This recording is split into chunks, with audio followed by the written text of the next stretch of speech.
राजस्थान में कांग्रेस सरकार मुगलों की तरह लगातार हिंदू मंदिरों पर हमले कर रही है।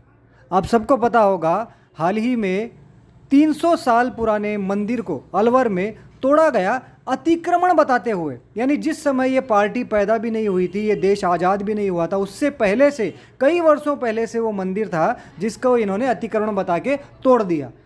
इसके अलावा आप सबको पता होगा, सालासर रोड पर सुजानगढ़ के प्रवेश द्वार पर जो गेट बना हुआ था उस पर राम दरबार बना हुआ है, उसे भी राजस्थान सरकार के निर्लज्ज अधिकारियों ने तोड़कर गिरा दिया। उन्होंने ये भी नहीं सोचा कि जो राम दरबार बना है कम से कम उनकी मूर्तियां हटा ली जाएं, लेकिन उस मूर्तियों के साथ ही उस गेट को उन्होंने गिरा दिया था। उस पर भी बहुत हंगामा हुआ था, हम सबको पता। ये देखिए किस प्रकार निर्लज्जता का इन लोगों ने प्रदर्शन किया। ऐसा लगता है कि मुगलों का काल राजस्थान में वापस आ गया हो। और अब वापस भीलवाड़ा में भी इन्होंने एक 400 साल पुराने मंदिर पर हमला किया। अतिक्रमण के नाम पर यूआईटी ने 400 साल पुराने उस मंदिर को ध्वस्त कर दिया, चूरा चूरा कर दिया। और जब लोगों ने इसका विरोध किया तब यूआईटी ने ये आश्वासन दिया कि हम ये मंदिर वापस बनवा देंगे।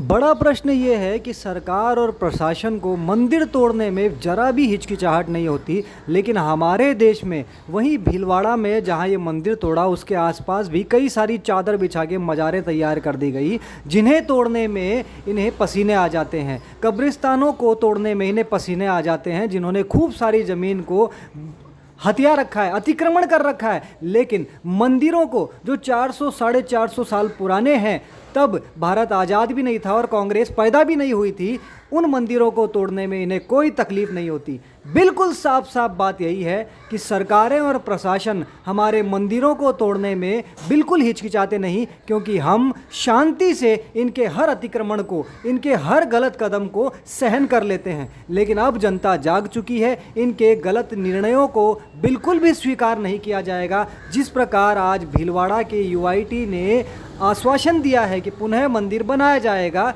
उसी प्रकार पूरे देश में कहीं भी हम ऐसा गलत काम होने नहीं देंगे, और होगा तो उसका पुरजोर विरोध किया जाएगा और विरोध करना होगा। अन्यथा ये हमारे हर एक तीर्थ स्थल को इसी प्रकार ध्वस्त कर देंगे जैसे पहले मुगल किया करते थे। वैसे इस पाप में भागीदार वो जनता भी है जिन्होंने इन कांग्रेसियों को वोट देकर अपने सर पे बिठाया, राजस्थान की सत्ता दी, जिसके बाद इन्होंने अलवर, सालासर, भीलवाड़ा और न जाने कहां कहां हिंदू मंदिरों को ध्वस्त किया। लेकिन इनसे मज़ारें, मस्जिदें और अन्य मजहबों, पंथों, धर्मों की किसी भी स्थलों पर कोई कार्रवाई करने की हिम्मत इनकी होती नहीं है।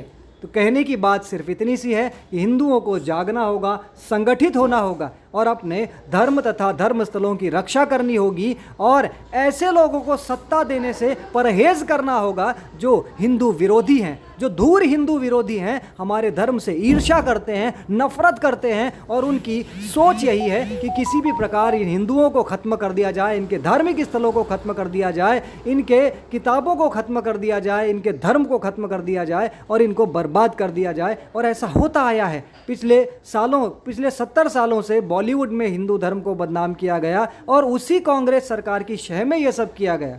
हमारे देश में जो शिक्षा पद्धति में हिंदुओं के विरुद्ध जो चीज़ें भरी गई, वो भी इसी सरकार में भरी गई। और अगर हमने इन्हें इसी प्रकार अब सत्ता में बिठाया तो ये आगे भी इस प्रकार की हरकतें करते रहेंगे।